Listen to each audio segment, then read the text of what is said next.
מים לא לגמתי, עיניים לא עצמתי, אוכל לא טעמתי, חלמתי וחלמתי, מול קרני השחר את לבבי הסחתי, אין אני מעזת לי סיגל.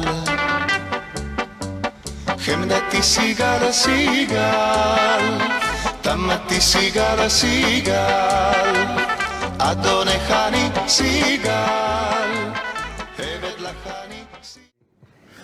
מה שאני יודעת שהוא היה, אפשר להגיד המנהל, ראיס, כן, כי הוא הבן הבכור אחרי כל כך הרבה בנות.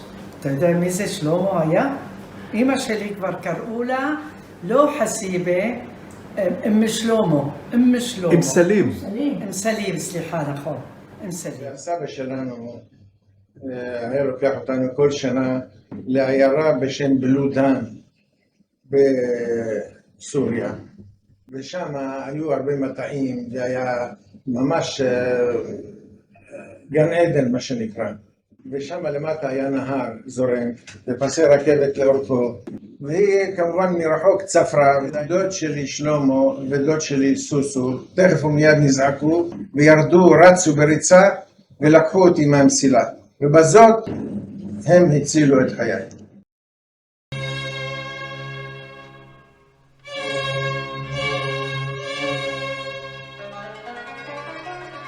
יצאנו מדמשק לחרמון. הטיול הזה לקח 15 יום עד שהגענו לחרמון, איפה המוצב הישראלי היום. יש כפר קוראים לו ערנה, ובערנה שם התמקמנו, ושם עלינו לפסגה של החרמון, זה 2850 מטר, זה הנקודה הכי גבוהה, ומשם אנחנו ירדנו בחזרה, נכנסנו למגדל שמש, וזה העלייה הראשונה שלי ב-1944. הציל אותו, עזר לסוכנות היהודית בהברחת יהודים מדמשק לישראל. אנחנו היינו בין המשפחות שהבריחו אותנו לארץ, ואני אישית זוכרת את הבריחה מדמשק לישראל. הייתי בת 4 שסחב אותי על גבו, וכל הלילה דפקתי על גבו, והוא שרד והמשיך תחת גשם ולילה סוער.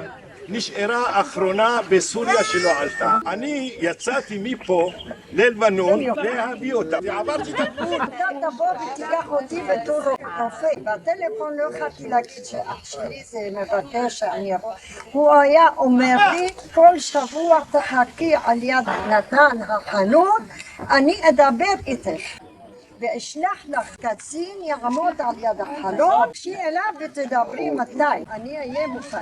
חודש, חודשיים, 3 לא עזר לי. כמה בכי, באנו ברכבת מזחלק לביירות. טקסי שהביא אותנו לגבול, הוריד אותנו 2.5 הליכה עד מטולה. באותו יום היה גשם, מה נקרא, נפתחו השמיים. ביד שלי ביד ימין. אני על החמור. אני כל השלושה, נתן זיכרונו לברכה אחריי עם התהילים, כל הדרך תהילים. בזכות התהילים, ילדים, אחד על הכתפיים, אחד על הידיים ואחד ביד, והגענו למטולה, חושך, הגענו למשטרה. היה מעורב בהרבה אירועים שקרו בסוריה בקשר לעלייה, היה מארגן את העולים, מארגן נסיעות, הסעות, מוניות, על מנת להבריח אותם בכל דרך שהיא ארצה. אם זה דרך הים ואם זה דרך סוסים, ושאלו ברגל לקיבוצים. כל זה כמובן שהתרחש בחשאי ובלילה, מבלי ידיעה של האנגלים. לא היו מרוצים מכל העניין הזה, וכמובן שהערבים לא היו מרוצים מכל העניין הזה, ואז היה צריך לשמור על חשאיות, ואני יודע שהוא היה פועל בחשאי בביירות, בענייני מודיעין, לשי של ההגנה. עשרות פעמים נוסע הלוך חזור לביירות ארצה, וכמובן בלי פחד, והיה אדם מאוד מאוד ערכי ואמיץ. אנחנו לא ידענו מה זה ישראל, כן? וברח ללבנון. באיזה גיל זה היה? איזה 17, משהו כזה. 17, 18. המשפחה ידעה שהוא עוזב והולך ללבנון? לא מדברים הרבה, פתאום שומעים שהוא עזב והוא בלבנון. התחיל עם מבריח מלבנון, גם יהודי, שהיו מסייעים אחד לשני להביא מדמשק ללבנון, ודרך לבנון סיפר הכל בשושו של אבא שלך. אנחנו לא ידענו שום דבר, רק הוא וסוסו. אני זוכרת בעבודת שורשים, איזה מדהים היה לשמוע את הסיפור שלו ולהעמיק בסיפור שלו, ואחר כך להתגאות תמיד איזה בית היה לסבא בסוריה, ואיזה עלייה הוא עשה בסוריה, וילדים שהוא סחב על הכתפיים וביד, והדרך שהוא עשה עם כל המשפחה, והביא את כולנו כאן לחיות ביחד ולהקים את השבט הזה של שבט סלמון. שנים של צנע במדינה, בשנות 50 עד 54, לא היה להשיג אוכל אלא רק בתלושים. תלוש למרגרינה, תלוש לחמאה, תלוש לקרח אפילו. לא שלי שלמה לא שכח אותנו, וכל פעם שהוא בא מהצבא, היו ידיו מלאות בכל מיני מצרכים חיוניים היה אפשר להביא מהצבא, ועזר לנו מאוד מאוד מהנתינה שלו. מדי פעם ללן אצלנו, והיה לו בית, כן בית, הבית שלנו היה כן בית שלו. אבא שלך היה מאוד מאוד מוערץ בחברה. תשמעי, הוא הלך רק עם באמת החברים הכי. היי סוסייטי. כן. איך כבשת בסערה את היבשת, נסיך החלומות של כל אישה, וקסמך הנערות נפלו ברשת, יצאו מדעתן ללא בושה, שתי עיניך אש לוחשת. ההוא תמיד היה פרפר. ולנטינו, ולנטינו, מי היה מאמין שהיית פשוט. מצא אישה, מצא טוב. נשבע כמו היום הזה שבא, כמו מילה אחת פשוטה, בחיי אני נשבע. נשבע כמו פרפר לאש, כמו גופי המתרגש, באהבה נשבע. לקח אותי בשקיעת השמש על הווספה, הוא ירד מהווספה, קרא ברך ואומר לי, אני רוצה להקים איתך משפחה, את תנסי לי? מאוד שמחתי, וכמובן שאמרתי לו כן, שאני מחכה לאחד כמוך. זה היה בשפתיים בתל אביב, ממול הייתה מסעדה. הלכנו למסעדה מאוד יוקרתית מיוחדת, ושם הכילו לנו שולחן עם נרות ויין ומוזיקה איתה, ניגנו שם, הגישו לנו עוגה, על העוגה עשו שושנה עם מרצפן, ובפנים השושנה הייתה הטבעת, ואז הוא הגיש לי את הטבעת. מאוד הייתי מאושרת. איך אפשר שלא להתאהב בך?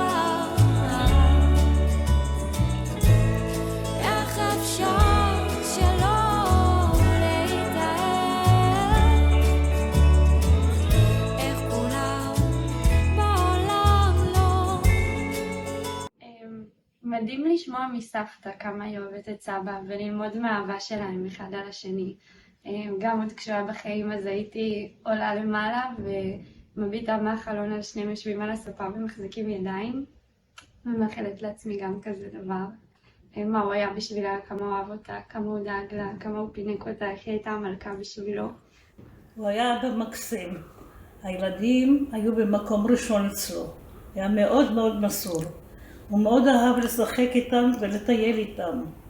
כל שבת, אין שבת שלא היינו מטיילים. היה לנו הרבה חבר'ה. היינו מטיילים במיוחד עם החברים. לים הוא היה לוקח אותם, לבתי מלון, לטבע. הוא אהב מאוד טבע. מאוד מאוד היה חשוב לו הטבע. לקרב את הילדים לטבע. קודם כל אבא היה איש מאוד מאוד חכם. אני מאוד מאוד רצתי את החוכמה שלו. אבל מעבר לזה שהוא היה חכם, הוא היה אדם אמיץ. היה אמיץ מכל הבחינות, גם בעבודה וגם בחיים בכלל. וזכור לי איזשהו זיכרון ילדות, מאוד מאוד חזק, אם את זוכרת, היינו פעם בעין גב, ופתאום אנחנו שומעים צרחות וצעקות מכיוון השירותים. ואני רצתי עם אבא לכיוון השירותים, וראינו בפנים, בתוך החדר, איזשהו גבר מכות, אני לא ראיתי בחיים איזה דבר. שמר לשיניים. מכות רצח, ואנשים פחדו להתקרב לשם, ואבא רץ פנימה לתוך החדר שירותים הזה, ותפס את הבחור הזה ופשוט הכניס לו מכות רצח. כולם עמדו והסתכלו. וכולם עמדו בהלם, כולם קפאו, לא ידעו מה לעשות, היה אדם מאוד אלים. ולא באו לעזרה, ואבא ככה, פתאום אני רואה את האומץ שלו ואת הגבורה שלו. היה אדם אמיץ, גם ההיסטוריה מדברת בפני עצמה על כל מה שהוא עשה בעבר, על האומץ שלו.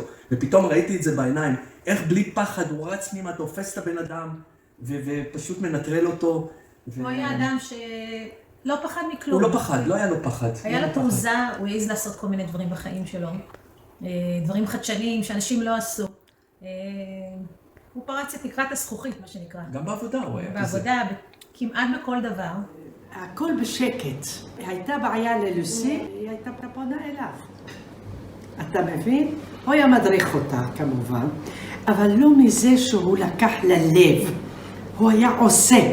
זה החוכמה שלו. הוא גם כמגשר במשפחה, נכון? אז אני בטוח ששלמה היה מעורב בהרבה מקרים לטובת המשפחה ולטובת אמא שלי, ועזר מאוד בכל מאודו, אפשר להגיד, לכל אדם במשפחה שביקש את עזרתו. אמא שלי שהייתה קשורה אליו מאוד בכל נימי נפשה. אפשר להגיד שעל פיו יישק דבר. כל מה שהוא הציע התקבל עליה ברצון רב, והקשר שלהם היה יומיומי.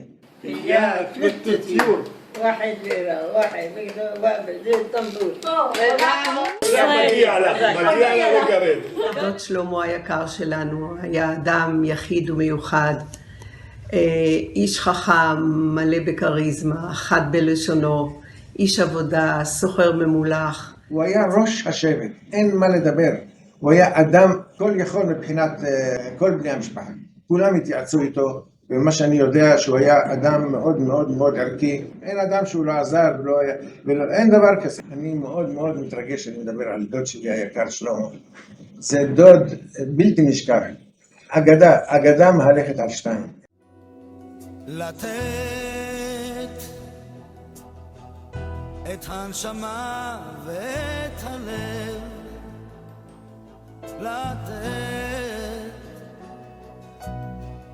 לתת כשאתה אוהב,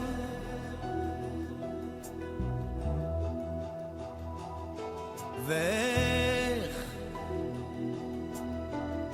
מוצאים את ההבדל שבין לקחת ולקבל.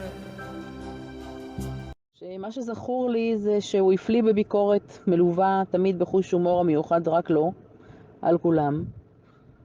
תוך כדי שרבט סיגרה וכוס יין או בירה, חי את החיים הטובים. הוא היה אח האחראי על השבט המפואר שלנו, וליבנו על חסרונו כבר שנה שלמה. אבל הוא לא הלך, הקול שלו ברור באוזנינו וחיוכו המתמיד, ממש לנגד עינינו, נתגעגע אליו כולנו, כמו שנתגעגע לכל הדור הזה שהולך ונעלם. אלי ושלמה, החברות ביניהם הייתה מגן הילדים, מהחדר של הרבי. למרות האופי השונה שלהם, החברות ביניהם הייתה אמיצה מאוד. יש לי הרבה זיכרונות מתוקים מאבא, בעיקר נהרות נחלים בימים, שמיים, ירח, רוגעים. תמיד הוא היה בעל מראה מוקפד, צבעוני, לבוש אלגנטי, עם חוש הומור מיוחד משלו.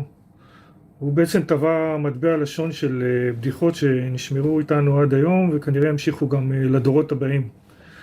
הוא תמיד ידע להקשיב טוב לאנשים, לצרכים שלהם, וככה הוא גם היה בהתאם מפנק אותנו הילדים, את האנשים האחרים שהוא אהב ורצה, אם זה מסעדות שהוא לא היה חוסך מאיתנו, ממתקים שתמיד היו מלאים במגירה, בילויים, נסיעות, טיסות לחו"ל. אדם שבאמת אהב אותנו ואהב גם לאהוב את החיים ולפנק. אני זוכרת את אבא כאבא מאוד מאוד נדיב. הוא היה איש שנתן בשפע. ואחד הדברים שהכי חזקים אצלי זה ימי שישי, שהיה הולך לחנות ממתקים מול ארמון. ועוגות. וחוזר עם והייתה שם חנות ממתקים, שלא כמו היום שיש כל כך הרבה חנויות כאלה בכל מקום. הייתה אחת כזאת בחולון של שוקולדים תוצרת חוץ. הוא היה נכנס לחנות הזאת, מאוד יוקרתית כזאת, זו חנות שלא כל אחד יכול היה להרשות לעצמו להיכנס אליה, והיה יוצא עם שקיות מלאות, בכל טוב, בשוקולדים תוצרת חוץ, ועוגות, ודברים מדהימים, והיה בא אלינו הביתה כל יום שישי עם השקית, מביא את השקית, ומי כמובן היה מחלק את הממתקים בין כולם שווה בשווה? חגית. אבל כל יום שישי. שמחתי שאתם עושים סרט, ממש כבוד לשלמה, זיכרונו לברכה. שלמה היה אדם מיוחד, הוא תמיד אהב את הטוב ביותר למשפחה. לפני כערך 5 שנים שהייתי בארץ, הוא אמר לי, את יודעת, שרה אישה טובה מאוד, דואגת לי תמיד. אמרתי לו, אין בעולם אישה כמו שרה, והוא נענע בראש שכן. אני הייתי ממש אוהבת להיות במחיצתכם, ממש היה תענוג. אבא היה לוקח אותנו לטיולים, מאוד היינו נהנים ומאושרים. כולם, הוא אהב אותי מאוד, וגם אני מאוד הערכתי אותו. אוהבת אתכם מאוד מאוד. הוא אחי, והוא מוערץ, והוא חתיך, והוא, איך להגיד לך, אם הוא היה ממשיך ללמוד ולא היה עוזב את דמשק בגיל 17, הוא היה יכול ללכת לאוניברסיטה וללמוד בקלות. הוא היה תלמיד טוב? כן, הוא למד באליאנס, אתה יודע. אבא היה תלמיד שובב. זכור לי סיפור שהוא וחבריו הניחו דבורה על כיסא המורה, ואת התוצאה אני כבר משאירה לדמיון הפרוע שלכם. לצד השובבות שלו, הוא היה גאון במתמטיקה. כילדים היינו מאופנתים מהשטרות והמהירות שהוא סופר אותם, מהחישובים המתמטיים שלו המהירים בראש ללא מחשבון. היינו בודקים אותו במחשבון אם הוא מצליח. הוא שלט היטב ב4 שפות והבין שפות נוספות. למרות השובבות וללא רקע אקדמי, הוא היה הראשון לייבא מהודו לארץ יודאיקה תוך גילוי אומץ ויזמות עסקית.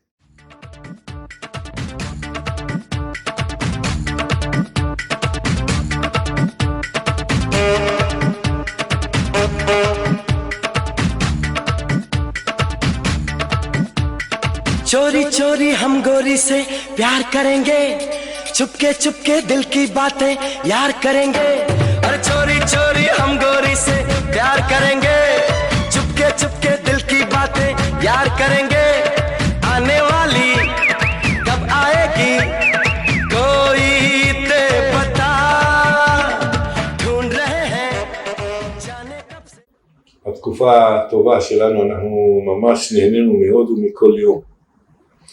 על אף שאנשים אומרים הודו מלוכלכת ומסריחה, אבל כל דבר עניין אותנו שם.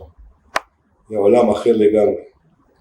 וגם נהנינו מדברים טובים חוץ מזה, בבתי מלון על רמה ובמסעדות על רמה.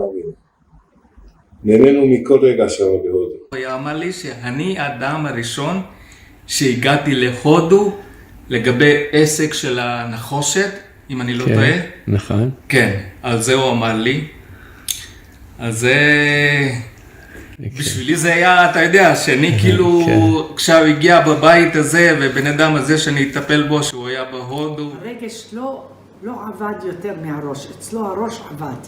והרגש גם עבד מתי שצריך, אבל זה כבר ישנו, אין מה לעשות. זה קיים, וצריכים להתגבר על זה.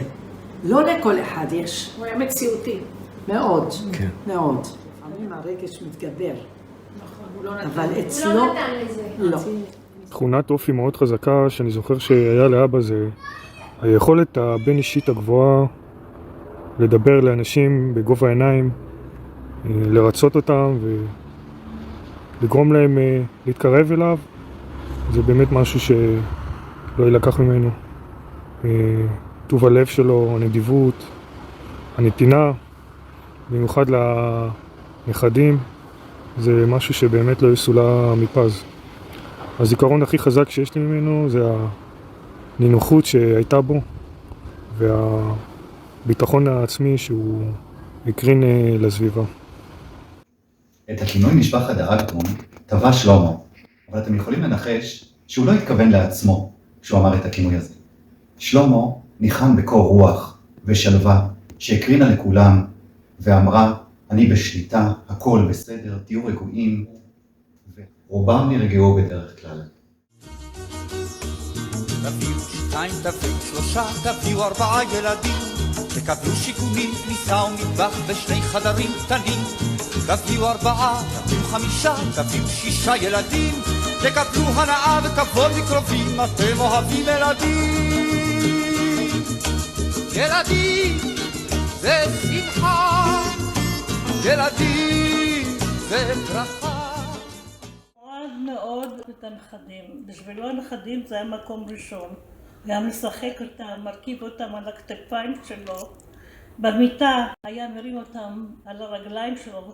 היה הרבה מטייל איתם, גם בחו"ל וגם בארץ. והיה יושב איתם, מספר להם על החיים שלו, איך הוא הביא ארצה את המשפחה שלו. מאוד היה חשוב לו שהם ידעו. וגם הם ישבו ורשמו הכל. אצל שיר של חגית רשום את כל ההיסטוריה של אבא.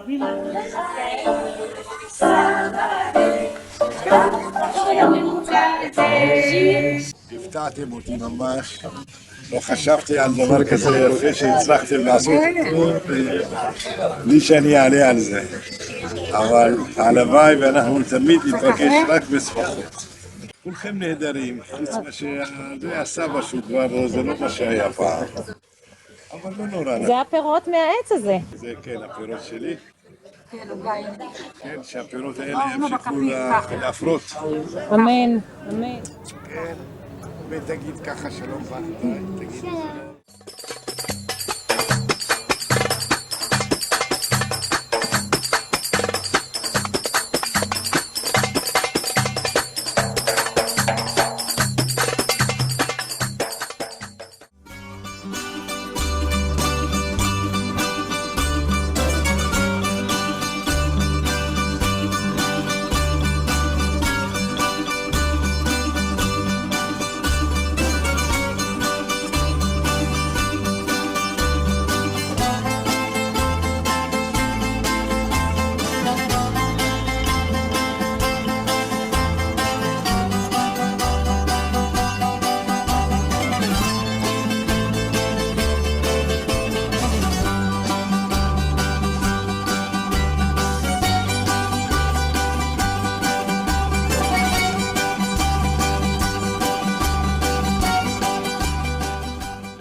מקפיד על אימון בוקר בבית, ואחר כך היה מסרק את המעט שיער שהיה לו, ומורח באלגנטיות אפטר שב, ותמיד היה יוצא נקי, מסודר, מריח טוב מהבית. אבל אתה יודע שאני כל הזמן מברך אותך, לא רק בהזדמנות הזאת. אז אני מברך אותך באמת, שיהיה לך כל מה שתרצה בך. אני מאחל לך שתגדל ושיהיה לך משפחה ושתגיע לגיל המופלג שלי, ספורטאי בוא נגיד כמוני, וכל טוב שיהיה לך בחיים. כשהילדים היו קטנים, אז תמיד לקח אותם כל חופשה לעין גב.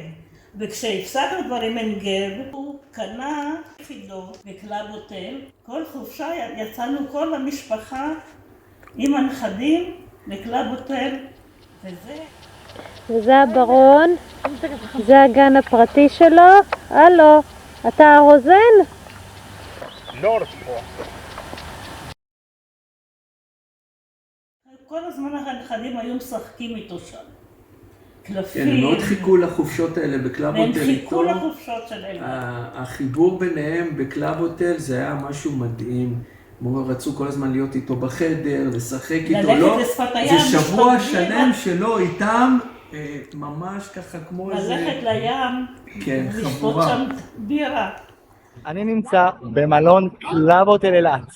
המלון של החופשה המשפחתית של כל המשפחה המורחבת פעם בשנה. כל שנה, בחג החנוכה, סבא היה לוקח את כל המשפחה עם כל הנכדים למלון קלאב הוטל, והיינו עושים חופשות משפחתיות מדהימות. סבא היה משתגע על המלון, משתגע על אילת, כמובן שגם סבתא, איך אפשר שלא. ואנחנו בתור ילדים פשוט היינו נהנים, מבלים פה, נהנים עם סבא וסבתא, גם נוסעים עם סבא וסבתא לבד ללא ההורים. היה לנו את החופשות הכי כיפיות שיש.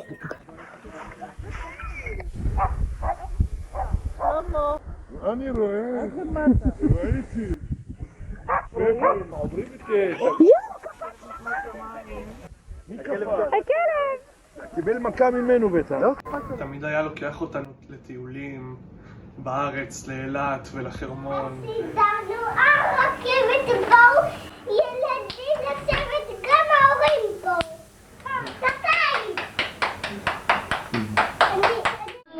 בוא אליי, בוא שבו אלינו לחדר. בוא אליי, בוא ונתגלה, אז בוא אליי. ובחול, וידע ליהנות מהחיים, תמיד יושבים על המרפסת מול הנוף, שותים משהו נחמד ומדברים עם סבא. מה יש לך להגיד לנכדים שלך? שיהיה להם כל טוב בחיים, ואני מברך אותם ואני מברך את ההורים שלהם, שיהיה להם כל טוב שבעולם. ותמיד, בין אם זה בטיולים ובין אם בבית, הייתי יושב עם סבא והיינו עושים תשבצים ביחד, וכבר מגיל קטן הוא לימד אותי להרחיב את הידע שלי. מקום ראשון, לסבא פותר את השחיצים המהיר ביותר. אולימפיאדת הגמלאים 2011, מקום ראשון. כל הכבוד. תודה מתי, תודה. המדליה הזו מוענקת לך על כך שלעולם לא תוותר על כוס בירה קרה וטובה, ולכן הבאנו לך את אחת הבירות הטובות אם לא ה.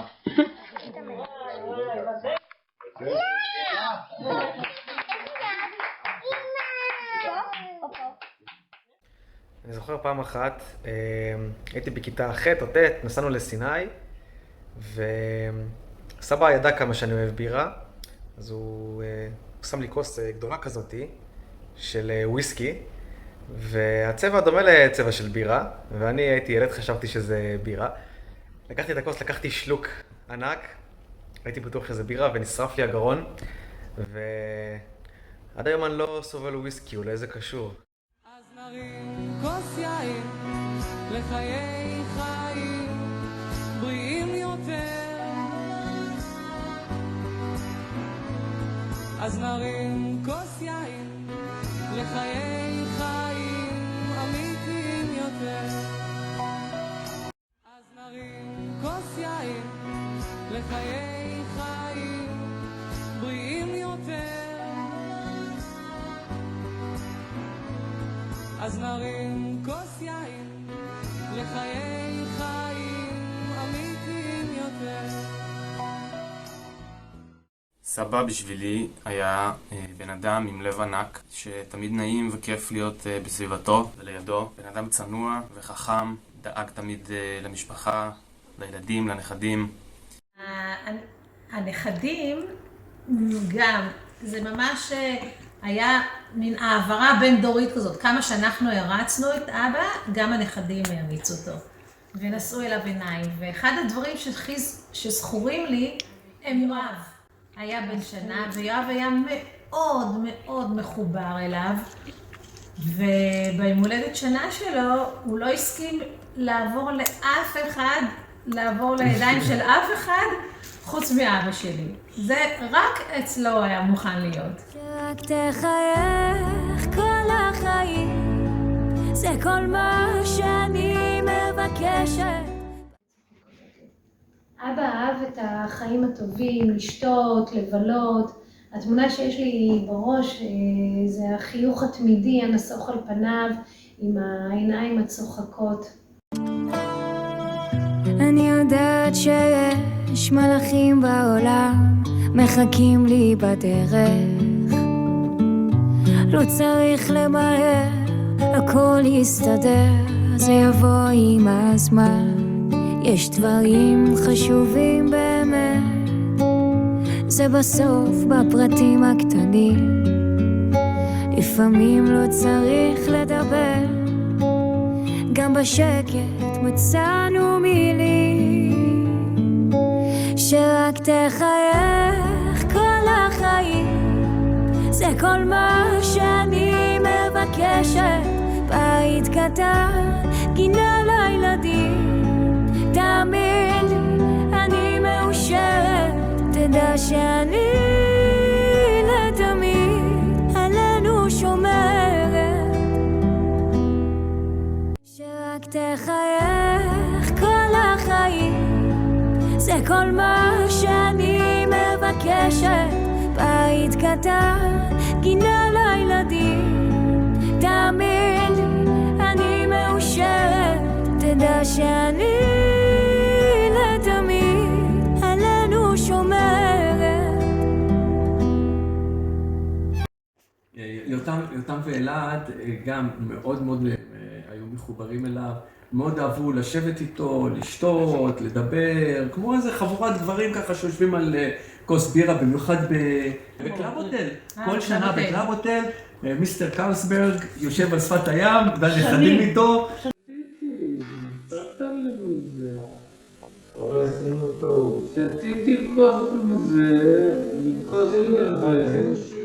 והקלפים, הפוקר שהוא היה מלמד אותם, והם היו משחקים ביחד. אני עכשיו הגעתי לחוף האהוב על סבא, שיכולים לראות איזה נוף מטורף יש פה. החוף הזה עברנו כל כך הרבה דברים, וגם לסבא הוכנס הכינוי המוכר שלו, שעוד רגע גם נגיע לזה. אבל בכיסאות מאחוריי סבא היה אוהב לשבת עם בירה קרה, צוננת, עם איזה משהו טעים לנשנש, ונהנה, מסתכל על הנוף, כל הנכדים סביבו, כל נכד בין 2-3 עם חצי ליטר בירה קרה ביד.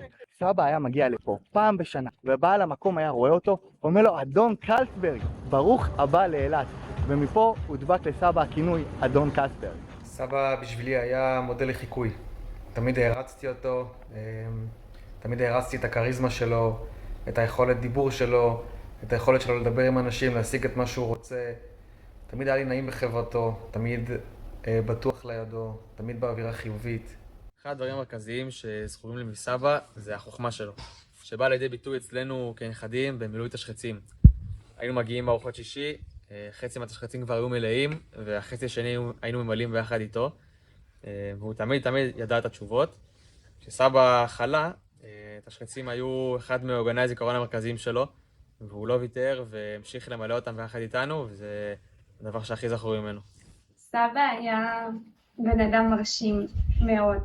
אפילו פחדתי ממנו כשהייתי קטנה מכל הגודל שלו והחוזק שלו והבן אדם שהוא היה. ועם השנים כשגדלתי אז התחברתי אליו, ואני לדעתי דרך הששבש בעיקר, שלא היה אפשר לנצח אותו, לא משנה מה. הוא אומר, קחי 6-6 אפילו, וגם עם 6-6 לא היה אפשר לנצח אותו. שני דברים שאני זוכר בסבא במיוחד, זה מצד אחד את כל החוכמה והאינטליגנציה והידע והאופקים הרחבים שהיו לו, שלפחות לי כנכד ובשנים שהייתי עם סבא זה בא לי ביחד עם מצד השני כמה שהוא היה אנרגטי וטוב עם ילדים ואוהב אותם, ותמיד הוא היה שטוטניק איתנו והיינו מתחבאים לו ומבהילים אותו, והוא היה מתחבא לנו ומבהיל אותנו בחזרה. ואני זוכר לדוגמה שאם היינו ישנים אצלו והוא היה רוצה להעלות אותנו למקלחת, אז הוא היה רודף אחרינו עם כל מיני עיתונים ובקבוקים ועושה כאילו הוא מנסה לפגוע בנו, והיינו בורחים לו, והוא תמיד היה מרים אותי על הידיים וזורק אותי למעלה גבוה. כשהיינו ילדים מאוד קטנים, אני, שיר ואיתמר, היינו נהנים מאוד לבוא מאחוריו בארוחות שישי ולהביל אותו.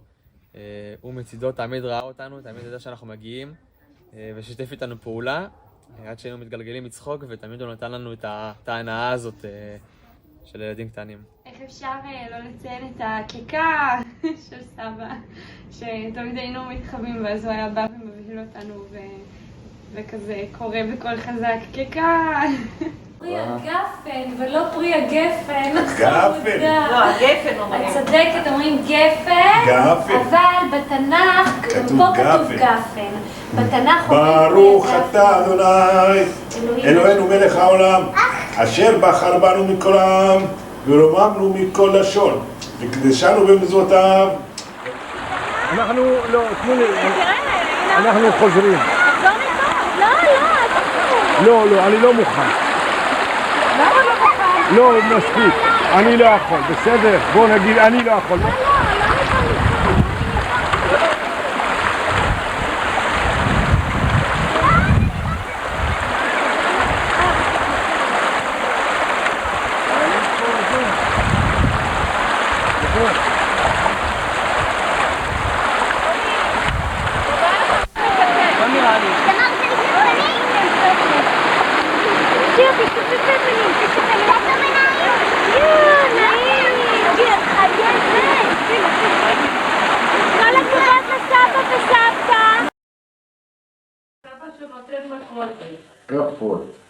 לא, את צריכה להיות עורכת דין. את אוהבת להיות עורכת דין? לא. תהיה עורכת דין, את יודעת. ערב של שושנים, נצאנה אל הבוסתן, מור בסמים ולבונה. גם סבא פעם אמר לי שבמיה נראה כמו אלוקות, ואז 10 שנים לא אכלתי במיה. סבא תמיד היה הכי חכם, שגם תמיד אמרנו שהוא הזכיר את רבין, והייתי בטוחה ולדעת שסבא שלי יכול להיות ראש ממשלה. ותמיד כל שאלה, אם הייתי רוצה להתקשר לשאול אותו, בטוח תהיה לו תשובה. והדעות שלו תמיד כל כך נחרצות, כל כך חזקות. היה מעניין לדבר איתו, אפילו כשהייתי קטנה. היה לו תמיד כוס של וויסקי או של ערק, וגם כשהיינו קטנים, היה נותן לנו לשתות. סבא שלמה היה איש משפחה חם ואוהב, איש אשכולות, סקרן מאוד, יודע לשאול את השאלות הנכונות. אני חושב שהוא האיש החכם והמוכשר הראשון שפגשתי, שלא היה כל כך מורעל על עבודה וקריירה. הוא ידע לשים את הדברים האלה בצד ולפנות למשפחה שלו ולעצמו זמן. זה מה שהיה מיוחד בעיניי באיש הזה. השילוב הזה של החוכמה והדאגה למשפחה, בלי המורעלות הזאת של חיי עבודה וקריירה. כשג'ון הגיע, אבא לא הסכים בשום פנים ואופן שג'ון יטפל בו. אבל ברגע שאמרנו לו שזה לא ג'ון, אלא בקרי, אז זהו, מאותו רגע, בקרי בשבילו היה כל העולם. ג'ון, הוא לא היה מוכן שג'ון יטפל בו, אבל בקרי כן. זוכר? כן, כן. בקרי, שהטיל לי, זה דם דתי, הולך עם כובע וכל הבגדים שחור. וואקש, משהו כזה. נכון? זהו, זה בגינה, למטה שם. אז איזה בחורות יפות שעוברות על ידינו. אז תמיד עושה לי עם יד ככה. נכון. תראה את בז'אז', תראה את הפיאזי. תמיד שדבר ראשון הוא יודע שקניתי 2 גלידות, אבל הביס הראשון מהגלידה שלו שהוא רוצה שאני אקח. זה הבן אדם היה זהב, מה אני אגיד לך, אני ממש מתגעגע אותו לכל רגע. בשביל זה הוא היה כמו אבא שלי. הוא היה אדם מאוד חברתי, הוא מאוד אהב חברים, הוא מאוד אהב לצאת. בכלל לא ישבנו בבית, היה לנו המון חברות. היה לנו חברות של קלפים, היה לנו חברות של טיולים, היה לנו חברות של חו"ל. תמיד היינו מלאים חברות. הוא היה אדם מאוד חברתי, אהוב, כולם אהבו אותו, כולם רצו להיות איתו. שמעו, לאן שהוא הולך, אז כולם רצו גם ללכת איתו. مبروك يا أبو تعال إن شاء الله بعرس ابنك تفرح وتنبسط وتجوز كل أولادك.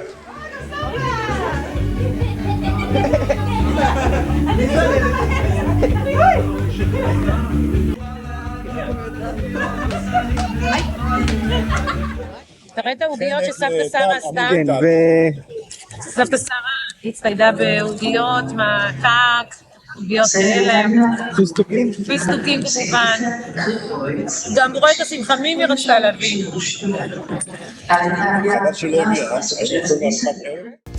הייתי בפריז וגם ברומא, ראיתי את 7 פלאי תבל, בקוטב הצפוני וגם דרומה, אך אין מקום כמו ארץ ישראל. עכשיו אנחנו מצליחים לסחוב את סבא וסבתא בעלייה למערות. ארגנו לסבא מקל. גם סוחרים אותו. אלה קורא פחם מישראל. תראה איפה הגענו.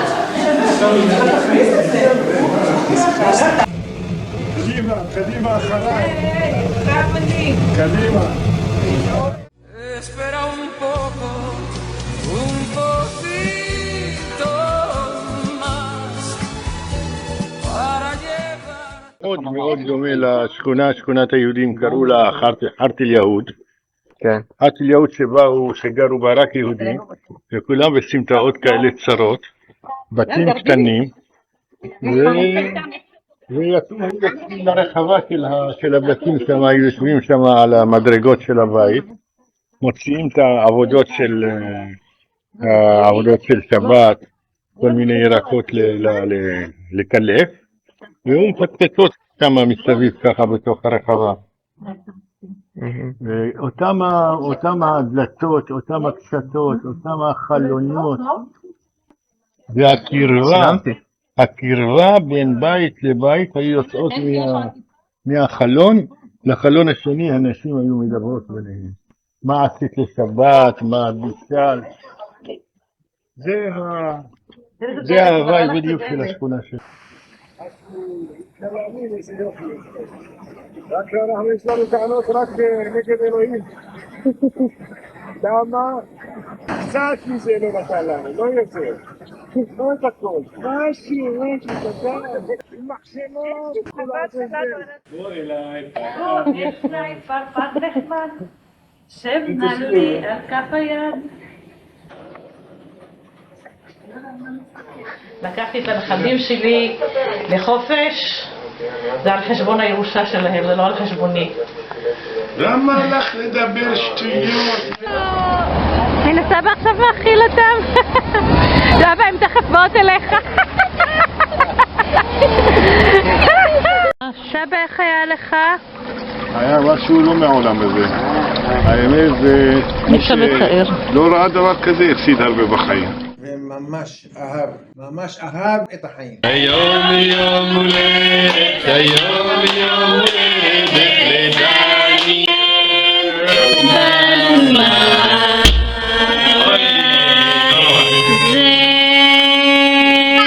סבא שרואה את הטוב בכל אחד ואחד. סבא, אני אוהבת אותך הכי בעולם, אני רוצה לאחל לך שתחיה עד 120 שנה ויותר ושתישאר במיטבך, שתמשיך להיות כל כך אוהב, נדיב, קורא. דודה אדל סיפרה לי שהם הייתם גרים בפנטהאוז למעלה, שב10 בלילה התלבשו, הולכים לבלות, הזוג הזה. אדל הייתה הולכת למיטה כבר. הייתה אומרת לו, לא, אין שלמה, לאן? לפה הכל יפה, שם אין כלום. שיר הבטיחה לי ריקוד.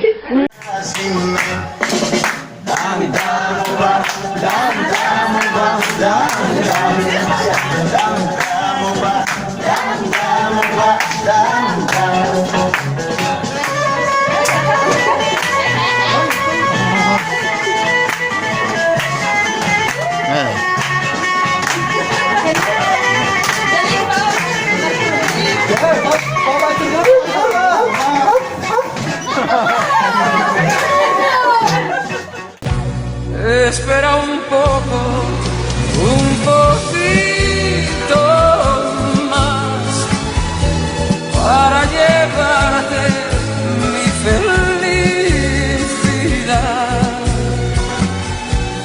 Espera un poco, un poquito más.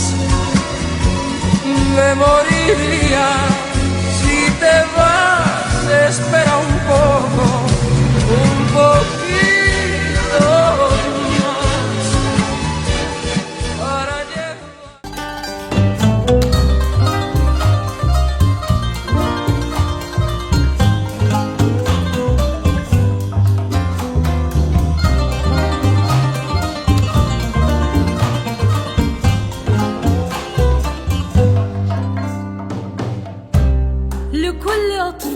الحجارة الذين ذاقوا المرارة لا تهابوا النار ولا تخشوا الجدار بل ثوروا كتشجيفا